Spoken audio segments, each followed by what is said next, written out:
Hello बच्चों, आप लोग कैसे हैं। मैं धर्म इंस्टीट्यूट में आपका स्वागत करता हूं। बच्चों, आज हम लोग क्लास 12th की एनसीईआरटी पढ़ेंगे और ये क्लास 12th की एनसीईआरटी का ये अध्याय 6 है, वंशागत का आणविक आधार। ये वंशागत का आणविक आधार की आज हम लोग बात करेंगे।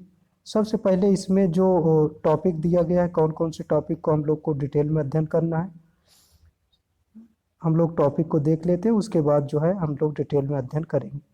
सबसे पहला जो टॉपिक है वो है आपका डीएनए। डीएनए का मतलब होता है कि डीएनए कैसे होता है, क्यों पाया जाता है, क्या है, इसके हम लोग बारे में जानकारी करेंगे। उसके बाद दूसरा टॉपिक जो होता है वो आनुवंशिक पदार्थ की खोज। आनुवंशिक पदार्थ की खोज कब हुई, कैसे हुआ, आनुवंशिक पदार्थ क्या है, इसकी बात हम लोग करेंगे। उसके बाद तीसरे पॉइंट पे हम लोग आएंगे। तो तीसरे जो हेडिंग देखना है वो आर्यन्य संसार है। आर्यन्य संसार क्या होता है। उसके बाद चौथे हेडिंग जो है आपका प्रतिकृत। प्रतिकृत क्या होता है, डीएनए से डीएनए का बनना। डीएनए से डीएनए का बनना ही प्रतिकृत कहलाता है। और पांचवा जो हेडिंग है हम लोग जो देखेंगे, पांचवा हेडिंग है वो है आपका अनुलेखन। पांचवा हेडिंग जो है आपका क्या हो जाएगा, वो अनुलेखन हो जाएगा। सिक्स टॉपिक है जो है आपका आनुवंशिक कूट है। छठे नंबर पे क्या है, आनुवंशिक कूट के बारे में हम लोग देखेंगे। आनुवंशिक कूट क्या होता है, कैसे दिखता है, ये इसकी जानकारी हम लोग करेंगे। सातवें पॉइंट की अगर हम बात करें हम लोग जो है, तो सातवें पॉइंट पर आपका स्थानांतरण, जीन स्थानांतरण, जीन कैसे स्थानांतरित होते हैं एक स्थान से दूसरे स्थान पर, किस तरीके से जाते हैं, इसकी बात हम लोग करेंगे। उसके बाद जीन अभिव्यक्ति का नियमन यहीं पर देखेंगे। आठवें पॉइंट में जीन अभिव्यक्ति का नियमन।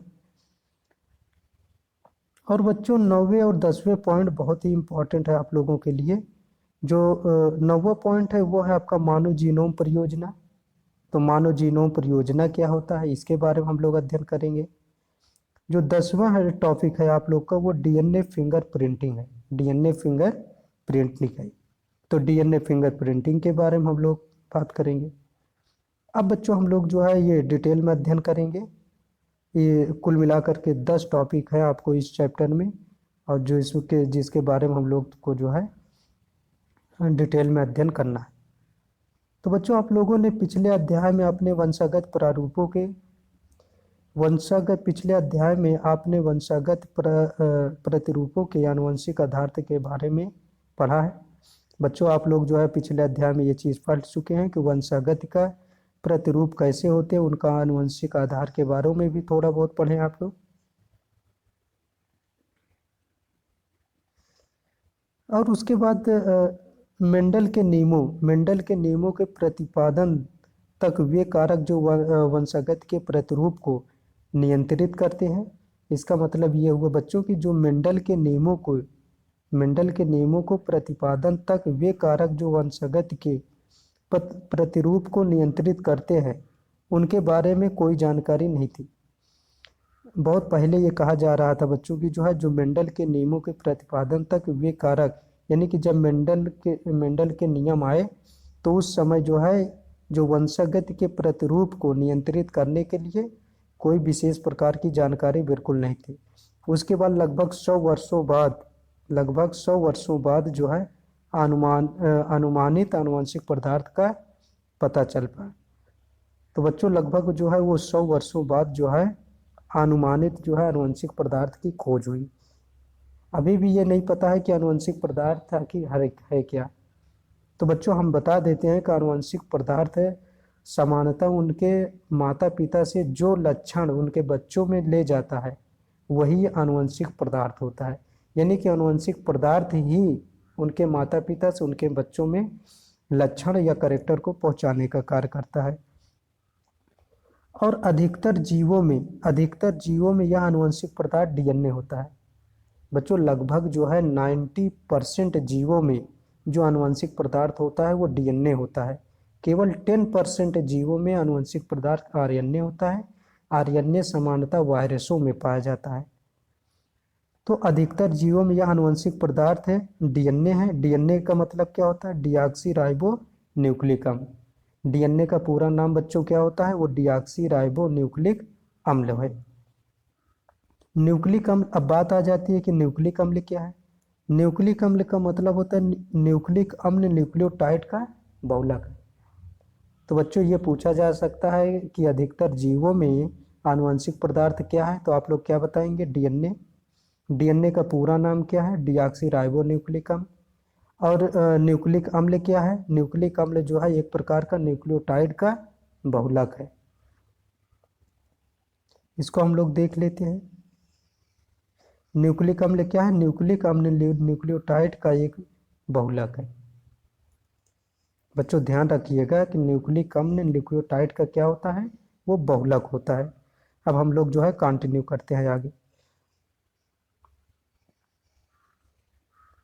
बच्चों अगर यह वीडियो अच्छा लग रहा हो तो आप लोग जो है हमारे चैनल को सब्सक्राइब कर लीजिए और आप लोग जो है लाइक कर दीजिए।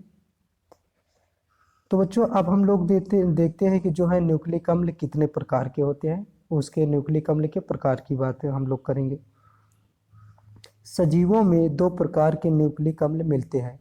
बच्चों जो सजीवों में होते हैं, बच्चों ध्यान दीजिएगा, सजीवों में दो प्रकार के न्यूक्लिक अम्ल मिलते हैं। तो सजीवों में कितने प्रकार के न्यूक्लिक अम्ल मिलते हैं? दो प्रकार के न्यूक्लिक अम्ल मिलते हैं। कौन? डीऑक्सी राइबो न्यूक्लिक अम्ल जिसे हम लोग डीएनए कहते हैं, वह राइबो न्यूक्लिक अम्ल जिसे हम लोग जो है आरएनए कहते हैं।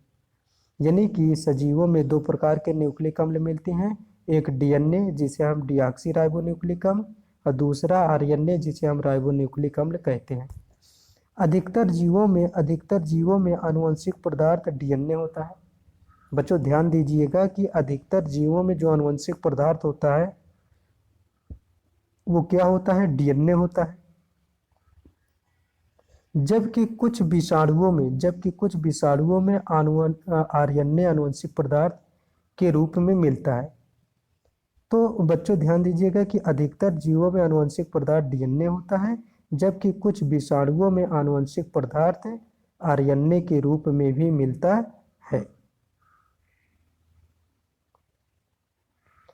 लेकिन लेकिन यह अधिकतर वाहक के रूप में कार्य करता है। जो आरएनए आनुवंशिक पदार्थ होता है जो कि वायरसों में पाया जाता है, वह एक प्रकार से देखा जाए तो वो वाहक के रूप में कार्य करता है। आरएनए के अन्य और भी अतिरिक्त कार्य थे। आरएनए के और भी अतिरिक्त कुछ कार्य थे। यह अनुकूलक, संरचनात्मक व कुछ स्थितियों में उत्प्रेरक अणु का कार्य करता है। इसका मतलब जो आरएनए जो है कुछ वायरसों के का जो है ये आनुवंशिक पदार्थ है, उसमें कुछ अतिरिक्त कार्य भी इनके हैं, जैसे अनुकूलक या संरचनात्मक व कुछ स्थितियों में उत्प्रेरक का भी कार्य करता है। अब बच्चों हम लोग जो है डीएनए की बात करते हैं।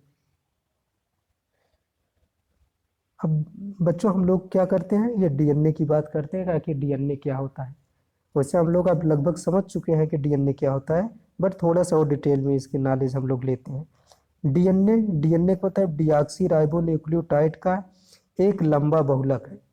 बच्चों ध्यान दीजिएगा कि जो डीएनए होता है वो डीऑक्सी राइबो न्यूक्लियोटाइड का एक लंबा बहुलक है। पूछा जा सकता है कि डीएनए क्या है, तो एक प्रकार के बहुलक है। किसका? डीऑक्सी राइबो न्यूक्लियोटाइड का। कैसे है? लंबा है। डीएनए की लंबाई समानता इसमें मिलने वाले न्यूक्लियोटाइड पर निर्भर करता है। यानी कि जो डीएनए की लंबाई होता है इसमें पाए जाने वाले या मिलने वाले न्यूक्लियोटाइड्स पर निर्भर करता है। बच्चे ये चीज आपसे पूछा जा सकता है कि डीएनए की लंबाई किस पर निर्भर करता है, तो वो न्यूक्लियोटाइड्स पर निर्भर करता है।